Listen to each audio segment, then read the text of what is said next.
Hi friends, good morning. ഞാനിന്ന് ഇവിടെ ഉണ്ടാക്കുന്നത് ഒരു തലക്കറിയാണ്.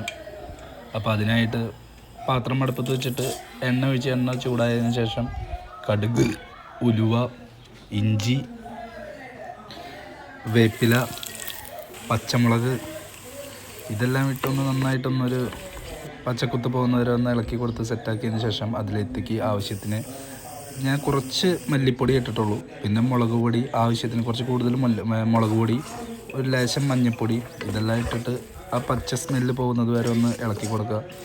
അതിനുശേഷം അതിനകത്തേക്ക് ഞാൻ 2 തക്കാളി അരച്ചത് ഒരു പുളി കിട്ടാൻ വേണ്ടിയിട്ടാണ് നല്ലപോലെ അരച്ച് അതിനകത്തേക്ക് ഒഴിച്ചു കൊടുത്തു. ഒന്ന് പയ്യെ ചൂടാക്കിയിട്ട് അതിനകത്തേക്ക് വെള്ളം ഒഴിച്ച് നമ്മുടെ ആവശ്യത്തിനനുസരിച്ച് ഉപ്പിട്ട് അത് നന്നായിട്ടൊന്ന് ഇളക്കി, നീന്തലേ ഉള്ളൂ അപ്പോൾ കുറച്ച് വെള്ളം ഒഴിച്ച് നന്നായിട്ടൊന്ന് തിളപ്പിക്കുക.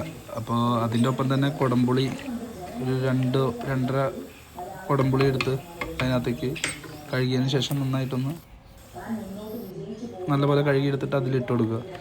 എന്നിട്ടൊന്ന് പയ്യെ മൂടി പയ്യെ ഒന്ന് തിളച്ച് വരുമ്പോൾ അതിനകത്തേക്ക് നമ്മൾ റെഡിയാക്കി വെച്ചിരിക്കുന്ന, ഞാനിട്ടിരിക്കുന്നത് സാൽമൻ്റെ തലയാണ്.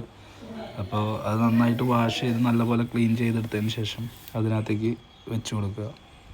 അതിനുശേഷം ഒരു 10-15 മിനിറ്റ് അത് നന്നായിട്ടൊന്ന് മൂടി വെച്ച് വേവാനുള്ള ടൈം കൊടുക്കുക. അപ്പോൾ ഞാനിന്ന് ചെയ്തത് ഇതായിരുന്നു. അപ്പോൾ ഇനിയൊരു അടുത്ത വീഡിയോ ആയിട്ട് പിന്നെ കാണാം. അപ്പോൾ അതുവരേക്കും ബൈ.